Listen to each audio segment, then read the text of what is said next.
Dear all, a very good morning.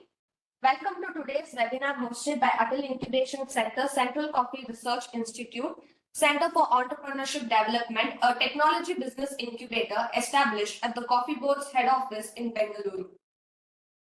This initiative, in collaboration with Central Coffee Research Institute and Atal Innovation Mission, is dedicated to supporting and nurturing startups in the coffee industry. AIC-CCRI CED, we offer a range of facilities and services which is designed to accelerate the growth of innovative coffee-related startups. Our resources include state-of-the-art laboratory, mentorship programs, funding opportunities, and access to industry experts. Today's session is part of our Thought Cafe webinar series, which provides valuable insights on the coffee industry, startup ecosystem, effective business strategies which are crucial for the success of the startup. To deliver today's webinar, we have with us today Mr. Prashant Nagraj, Managing Partner, Woodpeckers Coffee Trading House. So I'll hand it over to Ms. Sanjana. She'll continue your part. Good morning, sir. To deliver this webinar, we have with us today Mr. Prashant Nagraj, Managing Partner, Woodpeckers Coffee Trading House. Mr. Prashant passionately promotes the tribal coffee of Araku Valley under the brand Woodpeckers. And he is an exporter of Indian coffee, specializing in consulting for private labels both in India and abroad. Coffee trainer and a mentor at Atal Incubation Center of Coffee Research and Innovation, Mr. Prashant shares his expertise with young entrepreneurs and startups. A trained roasters and brewers from the Coffee Board of India, he oversees Woodpeckers Coffee Trading House, which trades green, roasted, and specialty coffee from India. His extensive knowledge includes green coffee sourcing, unique coffee blend, and single origin and estate coffee supplies, making him a professional coffee cupper with invaluable insights. We are excited to have you to share your insights with us today. I welcome you, sir, on behalf of Atal Incubation Center Coffee Board. Over to you, sir. Thank you very much for the wonderful introduction. Good morning, everyone. I'll be sharing my screen now. Vaishnavi? Sir, you can share your screen now. Okay, let me know if you guys are able to see my screen.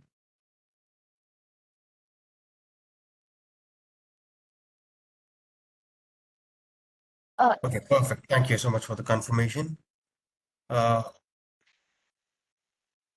today I thought, since it's just a 1 hour session, I thought I'll just briefly go through different topics regarding why is it a good time to start exports from India. So we will try to understand the global coffee markets, the current state and the consumption trends. We'll also understand why is it a very important moment in the coffee industry. As a coffee exporter, what kind of opportunities lies in front of you? How India has positioned itself as a powerhouse in the world of coffee. And also we will see what are the steps that new exporters can take at this point of time. If you guys have any questions, feel free to raise your hands. Otherwise, after 45 minutes of this particular presentation, we will have 15 minutes of Q&A so that we can just go through any questions you have. Right. So the global coffee markets, right? So as you see, we have been getting reports year after year after year that the coffee consumption is on the rise. And this is one of the forecasts that we received from one of the reputed websites, where it says that from past 2020 to 2026, we see that there is literally an exponential trend in the coffee consumption by 2 to 3% annually. And as you can see, most of the demand is not coming from the existing markets, it's coming from the newer markets, right? So if you look at China, its coffee consumption and its trends have been growing literally 15%, which is the highest we have seen in any coffee consuming country. Though China is not termed as a coffee consuming country, but the growth rate is phenomenal. However, if you look at a couple of Middle Eastern countries, right, where we are seeing 12% growth, especially in the specialty coffee segment. Though Southeast Asia, for example, Vietnam and Indonesia do grow a bit of coffee. However, we are also seeing trends that there is a lot of coffee consumption which is happening within the country itself. So coffee consumption within the country itself also gives rise to what's happening in Thailand, right? For example, Thailand is also a coffee consuming country. But if you look at it from the consumption point of view, they consume so much coffee that they need to import coffee into their country. So whatever they grow doesn't meet the demand of the country. So that's a great example of how a consuming country can also overpower their own people within the country to consume more coffee.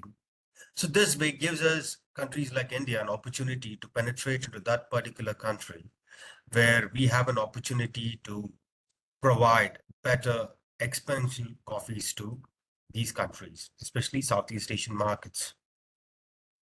Also, if you look at it, why is these consumption trends going high? What is happening? Why people are consuming so much coffee?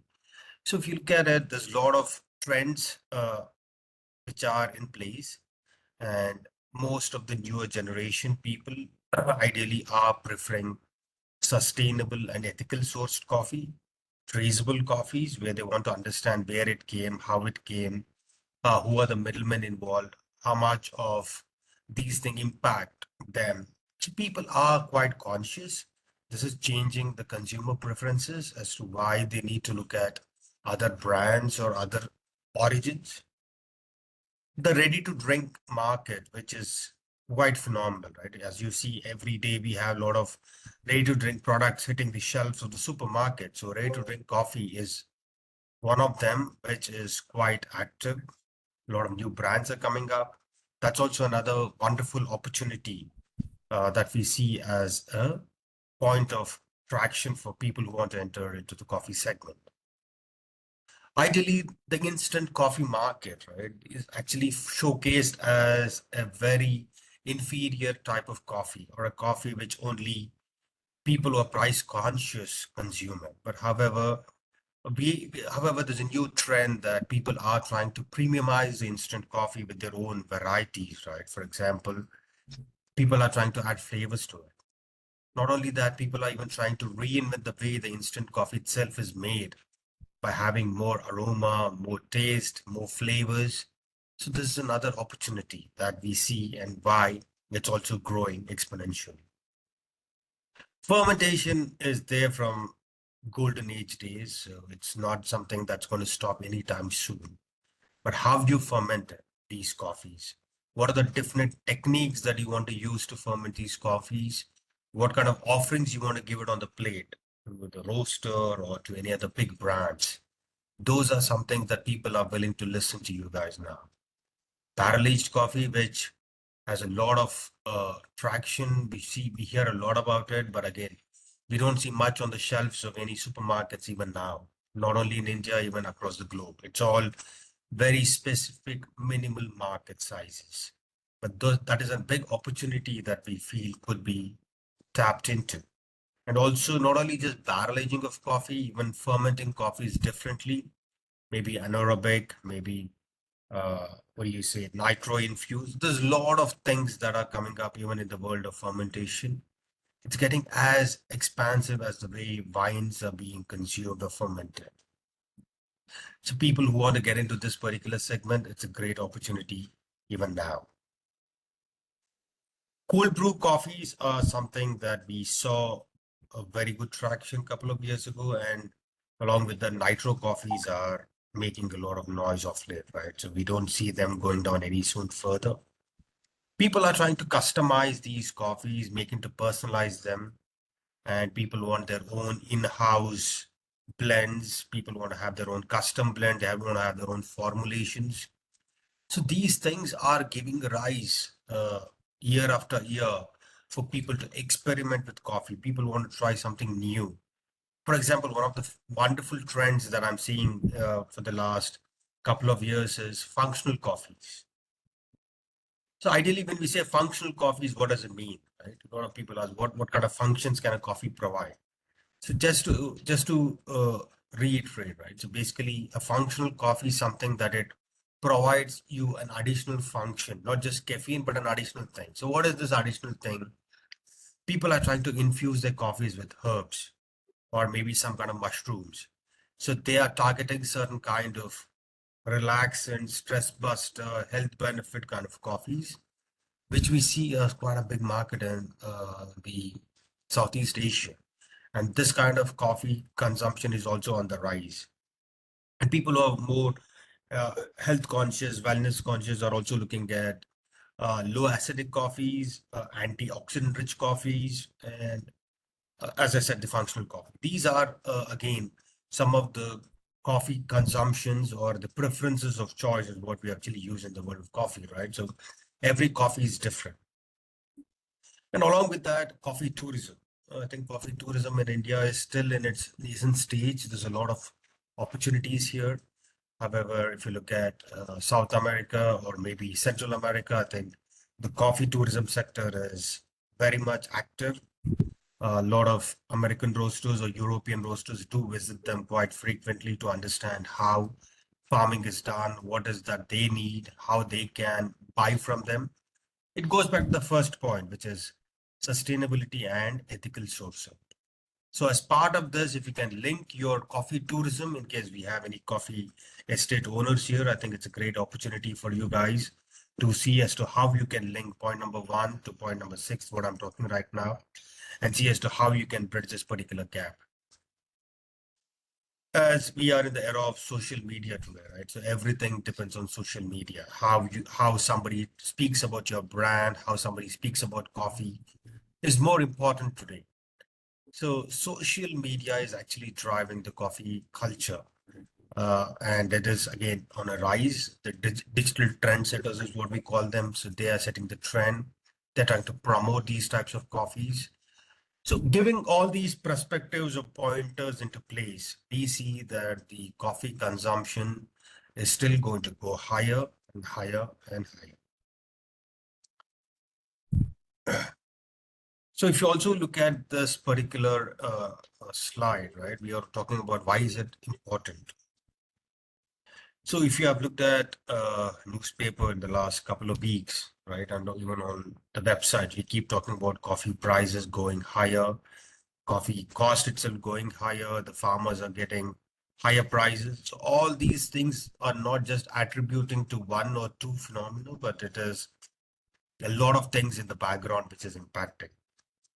So first thing, if you look at it, it's basically the supply chain.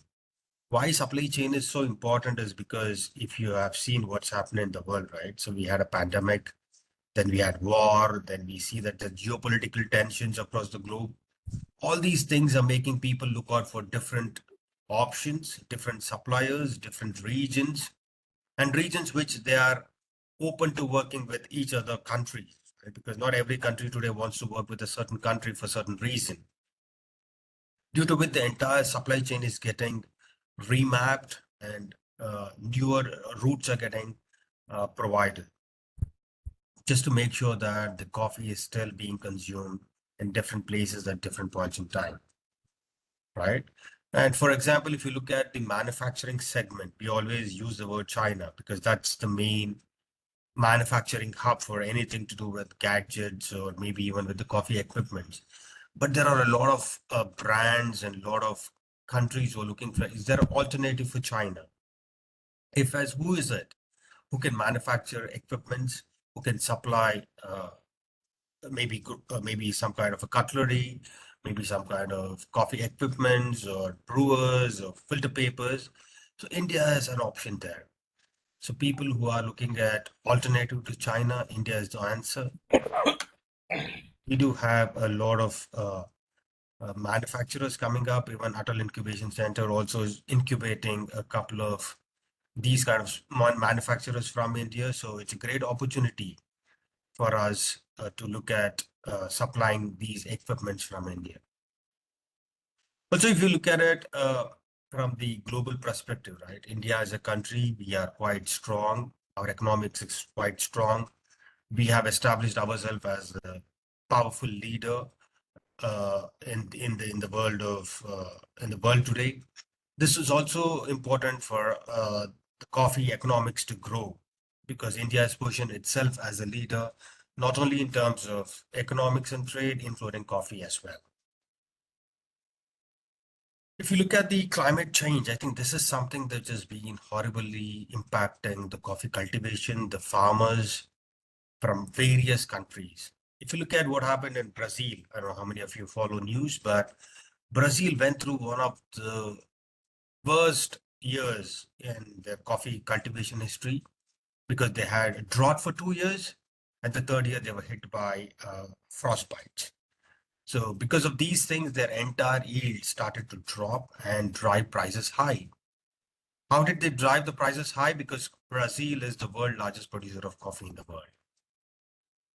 And if you look at Central America, right? Central American countries we usually associate with El Salvador, Costa Rica, Ecuador.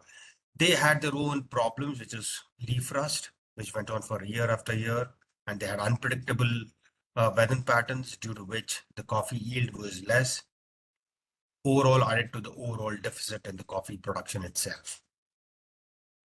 If you look at it, Colombia, where we see they grow the best Arabica in the world, if you look at their production or the output, it's almost getting to a stagnation. They're almost reached the plateau. We don't see any trends of the Arabica production in Colombia going high neither, right? This could again be attributed to the climate change and also what is happening geopolitically within the country itself.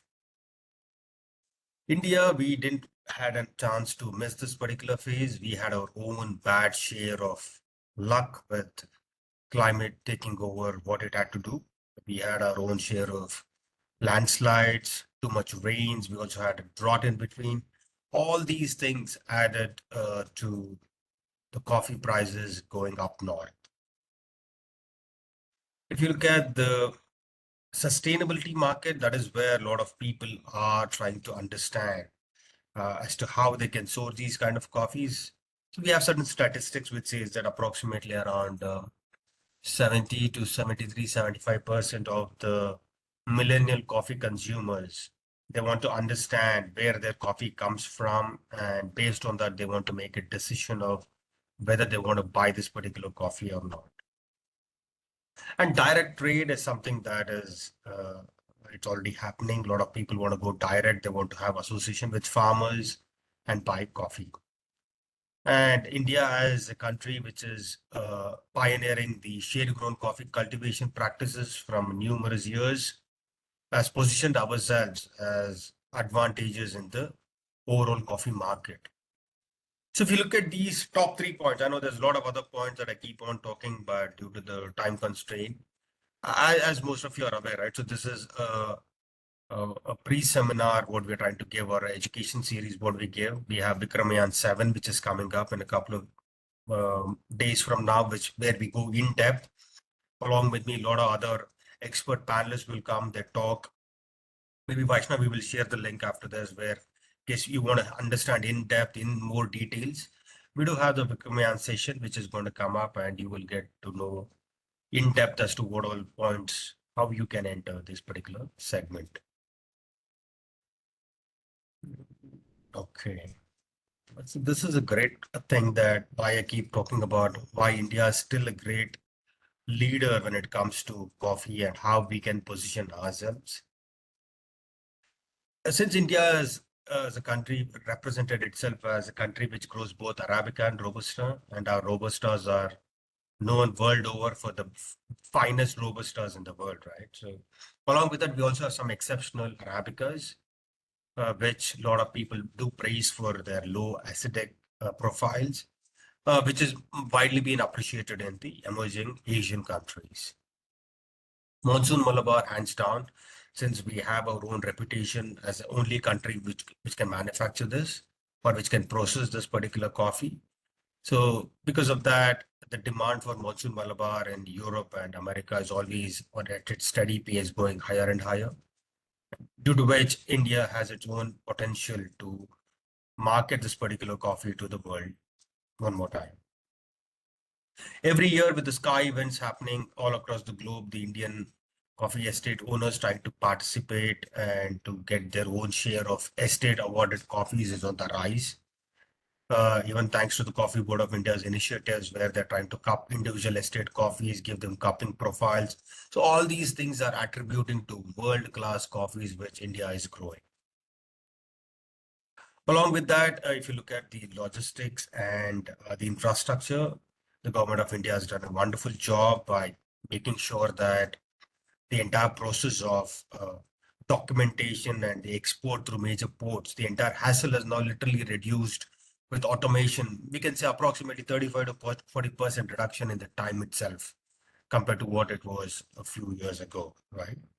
And with the government initiatives, now we have more feeder vessels coming, and we do have even direct vessels coming into Indian ports and from there going directly to your destination of choices. All these things are attributing to the infrastructure regulations that the government has done. And the government also does provide a lot of benefits and incentives to certain countries when you export, because we want to be a world leader. We want to capture certain markets which are not being captured. So all these things attribute to why we as a country are poised to lead the world in the world of coffee. All right. Also, you can look at on the right-hand side, what I mentioned is Italy, Germany, and Russia. These are our top importers from a very long time. They still are importing good amount of coffee by volume year after year.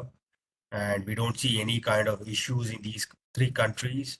But however, we can see that the emerging countries like Middle East and Southeast Asia, like how I mentioned a couple of minutes ago, are actually driving the coffee culture, with China attributing to an annual increase 15% year on year.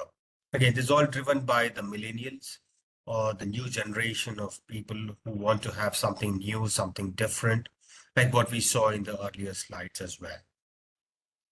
So also just to give you some more information about what government is doing, right? So we also have a little bit of exim policies which have changed, due to which you have to go through lesser regulations. The Coffee Board also has made a market development initiative where you can also go through their website to understand what are these initiatives, how you can attract them. And yeah, a lot of other bodies are also trying to give certain kind of benefits for exports out of India.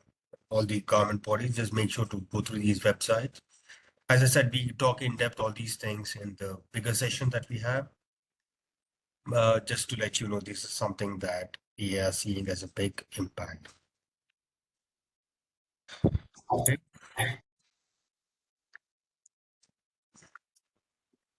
So as a new exporter, what do you think you can do in this particular scenario? How you can do? So this is something that is completely my personal opinion, and these are completely my views. So any new exporter, if you open a world map, right, you can see there are like literally 180 plus countries. So where do you want to start? My suggestion is take only one or two or three countries max to max. Understand which fits in your entire overall scope of a country that you want to export. Certain people have certain countries as a preference of choice. Certain people have certain countries as a, you might have some relatives there, or you might have some friends there. That's the reason why you want to just choose one, two, or three countries max, and see as to what kind of activities happen there with respect to coffee. What type of beverages people drink? What kind of coffees are getting imported? Try to understand and analyze the trends of coffee that India has exported already to these countries, and try to see what kind of gap exists, right? So then try to fill in this particular gap. And how do you do that? Today, digital platforms are quite active. There's no country which doesn't have digital access. Every country has digital access. Try to see, search for it, understand who are the main importers, how do they import, what type of coffee do they import, and see as to where you can add value, and then start working on them. Right? And as you know, one of the oldest methods of understanding a coffee trend is to participate in a trade show that happens in that particular country of choice. which you like to understand. So once you go there, participate, see what people are asking, can you offer it, how you can offer it, and what variations you can offer. These things you can analyze. So these is what we call it as a market entry strategy. So once you have these things in place, then try to see as to how you can provide these things, right? So how do you provide? Make sure that you provide quality and consistency. I think this is a no-brainer. Everybody says we want quality product at the cheapest price. Is it possible? No, it is not possible. But what you can do, you can tell them what is different in your own coffee that you're trying to provide, right? How different are you processing it? What techniques are you doing it so that your coffee is different, right? And what kind of investments have you done to make sure that these coffees give you a better taste or a uniqueness compared to what is commercially available? It's all about how you build a story around it. And also try to see as to how you can get a uh, get tie up with these logistic partners. Today we look at a lot of I think booking a container has become so easy today, right? Like just booking a courier. So people are trying to minimize the entire steps, and even a lot of initiatives have come from the government also on this particular side. So see as to how you can leverage those expertise and experiences, which will reduce your transit time, which will reduce your rollout process, and how soon can it reach the destination. So when it comes to quality, what types of quality steps you have in place, whereby you are able to leverage it? Or is there any opportunity for you to co-brand? Maybe some countries who take roasted beans from you might ask you, can we co-brand? So just talk to them. Or if there's a brand that wants to come to India and they might want to have a roasting partner or a curing works partner or an estate partner. So co-branding with these companies also help you to position yourself as a good exporter and also as a I think those are the things what you need as a budding exporter to start leveraging your own sell points and take it forward. Branding and storytelling. This is an amazing thing. Remember that how you brand your coffees, what kind of stories you tell, how you tell these stories. Today, a lot of people don't drink just a coffee. There's a story behind it. Why certain people drink certain coffees? Because there's a story behind it. Or it could be because of a legacy that my great grandmother used to drink coffee from XYZ brand. So we continued it, we continued. So the story goes on, ladies and gentlemen. So it's always important that branding and storytelling with coffee is very, very, very important. You cannot launch brands today without having a great story or a great branding position when you want to take it forward. Uh, let's see, right? So a lot of people when we want to talk about these particular sessions, so we also thought about, is it the right time to talk about exports because the coffee prices are at all-time high? I said, why not? So I think this is the yeah, presentation that I prepared, telling why is it still a right time, even though the coffee prices are all-time high. Why is it still a good opportunity to get into coffee? Because I always feel that prices are just a number, but overall, if you look at it, there's a lot of things that you can actually make it happen. Basically, it's all about what do you want to provide, how you want to align yourself, how you want to align your value of the product that you're giving to the customer so that they understand that yes, it is really worth spending this amount of money for this particular brand. Educate your customers. See, end of the day, people read newspaper, they understand, but they still want to cry about prices, but try to educate them how you're bringing this coffee. How is it important? How much you're adding value back to the supply chain? How much you are adding value back to the environment? All these things, customer will remember, they will try to understand, and they will definitely come back. Also use this as a great opportunity to build customer relationships because a lot of customers are loyal to the certain brands, they're loyal to coffee, they'll definitely come back to you. And it's a great way to build relationships, to tell them how you are differentiating between X brand, which is giving it a Y price, and you who are giving it a Z price. So all these things attribute to saying that it's still a right time in case you want to start a coffee brand. It's a wonderful opportunity to strengthen yourself, to strengthen your brand, to strengthen your footprints into the world of coffee. So with this, I would like to also take a pause and see, as a coffee entrepreneur, as a coffee investor, as a coffee exporter, try to understand what is in it for you, how you want to leverage it. As I said, there's a new program that's coming up by the Atal Incubation Center called as Vikramyan. They're doing the batch 7. The registrations are open. You can enroll for these sessions to understand even bigger picture of what we do, how we do, and you can take it forward from there. With this, I want to take a pause and end this particular presentation, and I want to open the floor for any question and answer you guys have.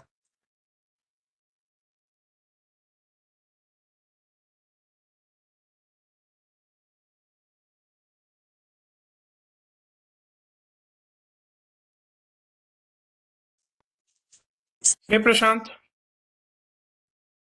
Hi. Prashant, a quick question. How do customers abroad ensure the quality of coffee that we provide, especially with the grading of the beans? Okay. So basically, when we say quality, right? So the quality is basically a subjective information. But however, if you look at the technicals of coffee, we always use the word of coffee by the size. When you say grade, it's nothing but the size of the bean. And we also try to understand how many defects are there, right? So defects defines quality. The amount Right. of defects you have in your coffee reduces the quality. The less amount of defects increases the quality of the coffee. So how do you ensure this? One is to make a cupping report of your coffee with a Q grader or a cupping company which does it, and use that particular report as a marketing pitch to your buyer. Once they're happy with it, then you can sell your coffee there. Okay. And on a every lot basis, if I have my customer wants to grade the coffee beans, so cupping report or whatever the Q&A agencies are there, they might be providing once the certification, but on a regular basis, if I'm dealing, how can we provide or ensure the size of the coffee bean or the number of defects there are in the coffee to our customers? Do they have some kind of tool or at the end at their disposal? See, even Coffee Board of India, as Vaishnavi was sharing in the beginning, right? So we do have wonderful labs in the Coffee Board of India itself at subsidized rights. So you can take your coffee there, get it checked, evaluated, and then you can also use it as a marketing pitch. And with the government services, they're not too expensive compared to the private agencies. Uh, so you can get it done as many times as you want. Okay. So why I asked this question, basically, just to give a quick introduction, I run a company called Exure Innovations, and we've developed a patented product that's a AML based quality analyzer for coffee beans. It's a portable device that helps you quickly grade your coffee beans and identify defects using your mobile application. Wonderful, Abhinav. I think definitely we can discuss that a little later. And we Sure, can also see as to how this could be useful for the Coffee Board of India as well. sure, definitely. Thank you, Divya, I Prashant. think Thank you you so have much. written a question about what is the scope for RNG coffee in export. See, it again depends on the buyer, right? So for example, if you have a buyer who's looking for RNG coffee, definitely there's scope. Ideally, RNG coffees are preferred where the transit times are lesser. Because as you are aware that once the coffee beans are roasted and once you grind it, the oxidization reduces the shelf life, due to which look at countries where the transit time is less, maybe a Middle East, Southeast Asia, maybe the SAARC countries surrounding us. These are ideal for your RNG exports. If you are not a planter, what sort of value add are you bringing to the table if you want to export green coffee beans? Shaidanshu, so basically, if you're not a planter, so what we have something called as a merchant exporter, right? So merchant exporter is a person who tries to build the gap between a buyer and a seller. Say, for example, a lot of people, even now who are not coffee planters, are doing wonderful coffee exports. Maybe multiple things. Maybe they already are doing some other what do you say, exports already, maybe like rice, wheat, or some other textile export. They have a buyer, now they want coffee, they're adding it as another extension to what they're already doing.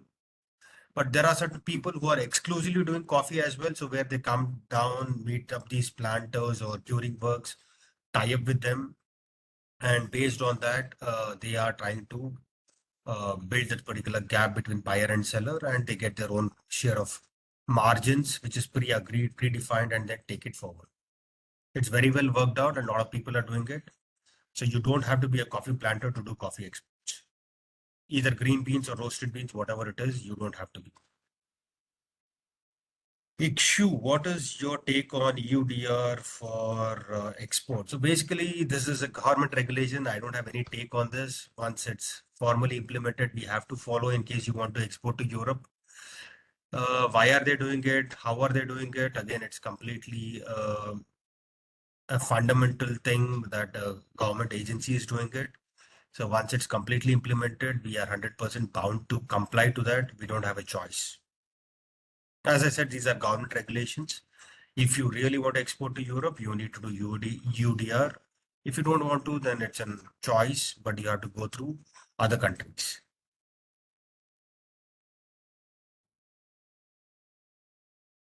Good afternoon, Mr. Prashant. Good afternoon, I'm a small coffee grower, and what is the scope for me to kind of enter into the export business? And what kind of quantity should I start with, or should I have to start an export business? See, when you say you want to export, right? So there's nothing called as a quantity. Quantity is not defined by you as an exporter. Quantity is defined by a buyer, right? So the buyer tells how much coffee he needs, and you try to put all these things in your basket of options, what you have, and you try to supply. So for example, somebody just asked me, I'm not a planter, can I export? Yes. So similarly, once you are a small planter, once your coffee is exhausted, you will have options to explore coffee from different farms surrounding you, right? So sourcing it from 1 or 2 kilometers around your coffee farm is not going to be that difficult. So you can source from them and you can export. So you can also tell these things to your buyer so they understand. Because we see a lot of people telling that they have 1 acre, but they claim 1,000 acres. No, it's not the right way to do it. You can tell you have 1 acre and you have tie up with these farms where you can source as much coffee you want and you can supply to them. Okay. Whether they want green, roasted, whatever they want, you can supply. Okay. Thank you. Hi, Nirup, Prashant. yes, hi. Prashant, this is Shubhakasturi from Chennai. We have a small coffee farm in the place called Pulatur in Kodaikanal. Okay. So I would like to know that we can directly drop into the incubation center, or we need to book an appointment to see that and get ideas and talk with experts. That is one question. As Vaishnavi, can you answer that?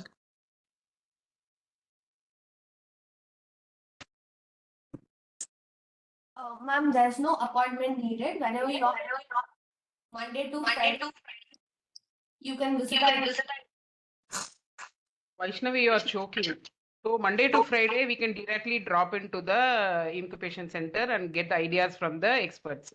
Am I right? correct, ma'am, correct. Okay. Prashant, my second question is, Yes. as mentioned by the previous, asked by the previous friend, we have a small plantation. So is there any regulations to export?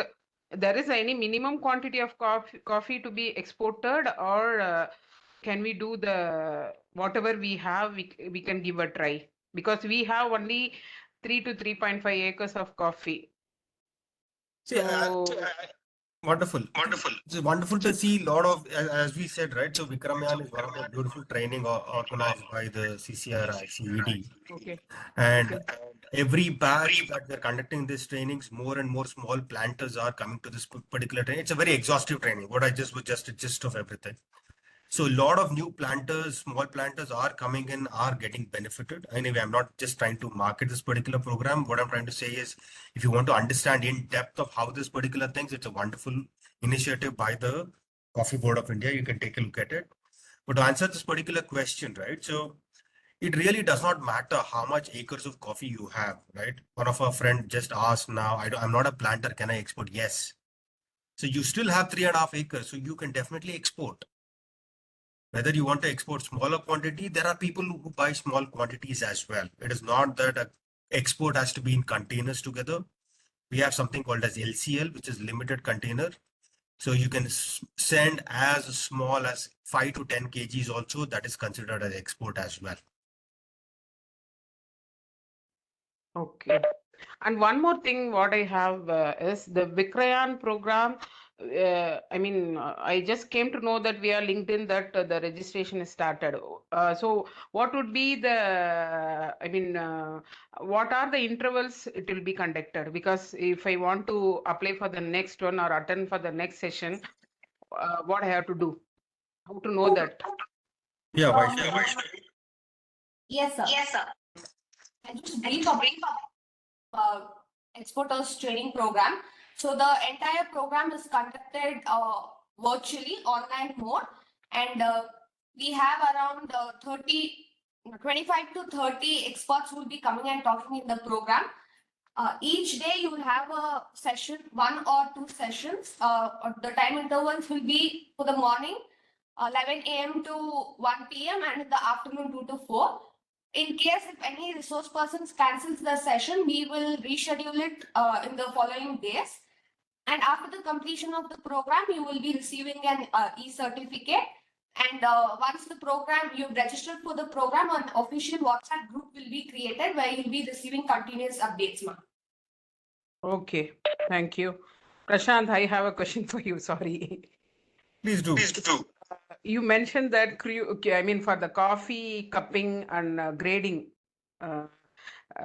For these things, you said that the coffee board Bangalore will help. Same thing, can we do it in our Kodaikanal region? Or it's a centralized place where we have to do everything in that, across the country. I'm just asking. Okay. RCCA is there in Kodaikanal, but can we do the cupping certification and quality of the coffee there, or we have to reach Bangalore only? No, see, when we talk about cupping and coffee quality evaluation, right? So there are a lot of independent coffee experts who can also give you these kind of things.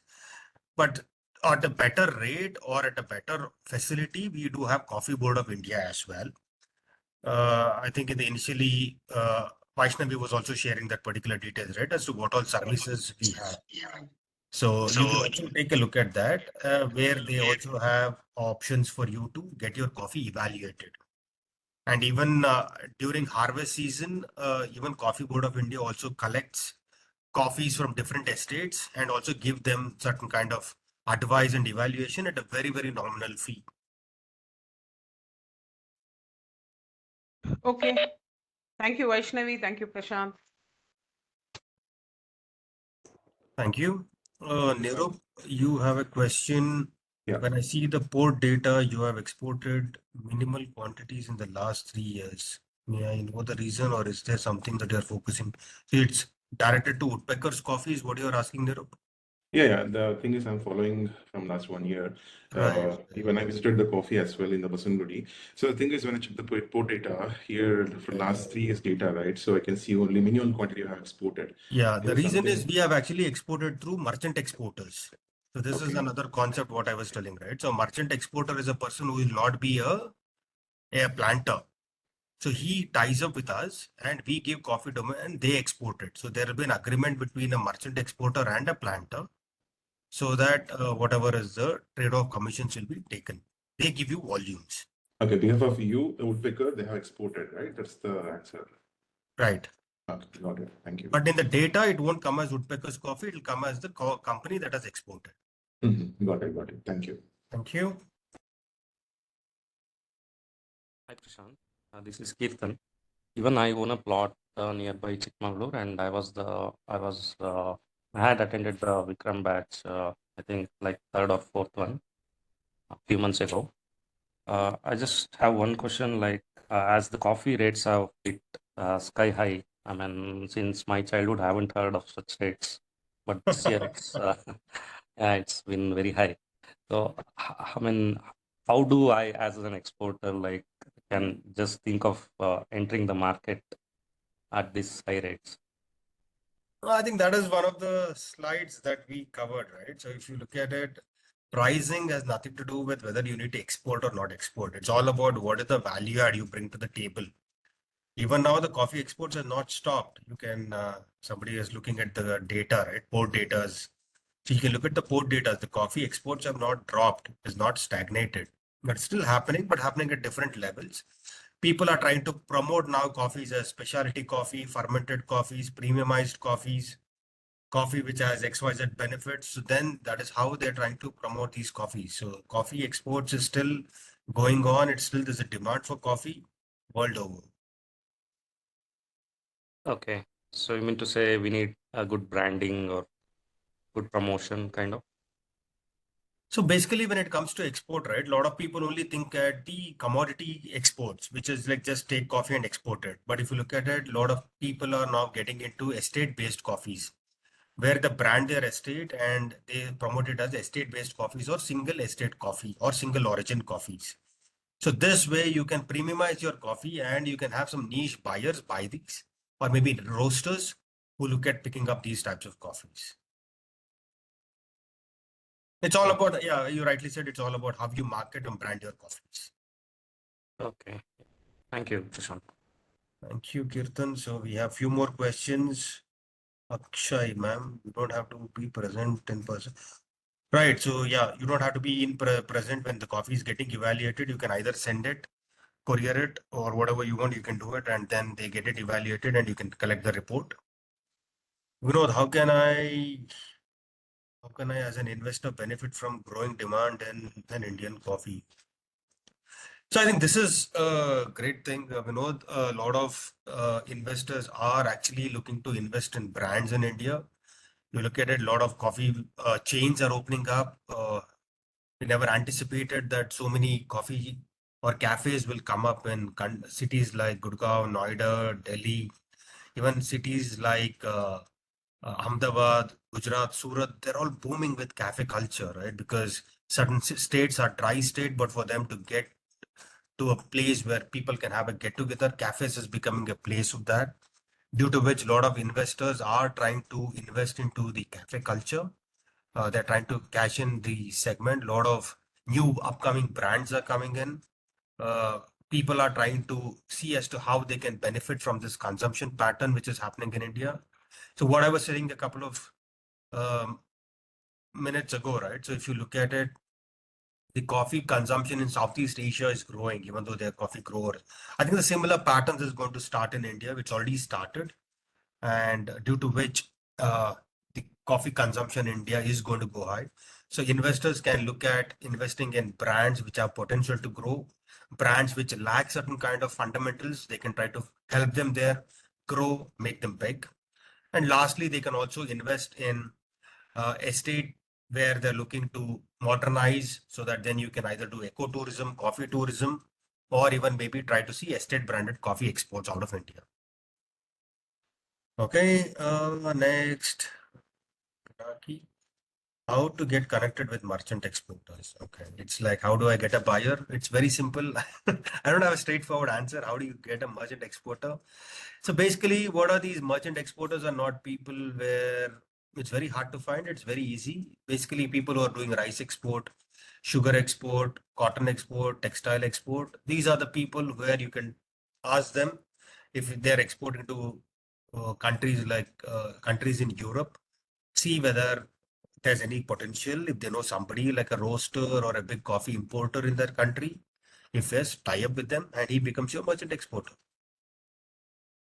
Coffeelicious, nice name. Okay, so hi Prashantji, what is the forecast? How long do you think this price surge trend will last? Okay, how long will the price trend will last? I'm not sure. Actually, if you're seeing for the last 3-4 days, the coffee prices, especially Arabica C markets, is falling. How long will it fall? How much will it fall? I have no clue about it because these are markets which are trading in New York Stock Exchange. So We don't know, actually speaking, right? So if you look at it from an orange juice point of view, the market went all the way high and they crashed it. Whether similar crashes are expected, not quite likely. The reason is we have to grow coffee, and coffee is an yearly crop, right? So until next year, we don't have coffee. So if there is deficit, obviously the price will go high. But if there is too much supply, then all the prices will crash. So where are we right now? That's a point that we still need to understand, look at the markets on a day-to-day basis. Thank you. Thank you for all the wonderful questions. We have 4 more minutes, so I will hand it over to Vaishnavi. Or in case if you have any more last question, I can take. Otherwise, Vaishnavi, you can take it over. Yes, sir. Any more questions, dear participants?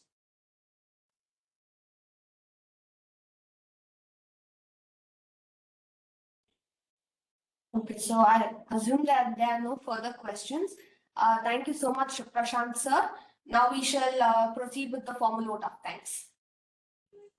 Good afternoon, everyone. We extend our heartfelt thanks to Mr. Prashant Nagaraj, Managing Partner, Woodpeckers Coffee Trading House, for his insightful session on Thought Cafe webinar series. On behalf of Atal Incubation Center Coffee Board, we appreciate your expertise and enthusiasm on this topic. The global demand for coffee, why now is the best time to start exporting. Your valuable contributions are greatly appreciated, and we look forward to future collaborations. A special thanks to all the participants for your active engagement and insightful questions. Thank you, everyone. Thank you, everyone. Good luck on your coffee journeys. Thank you, Prashant sir. Thank you. Thank you, Prashant. Thank you very much. Everyone. Thank you so much.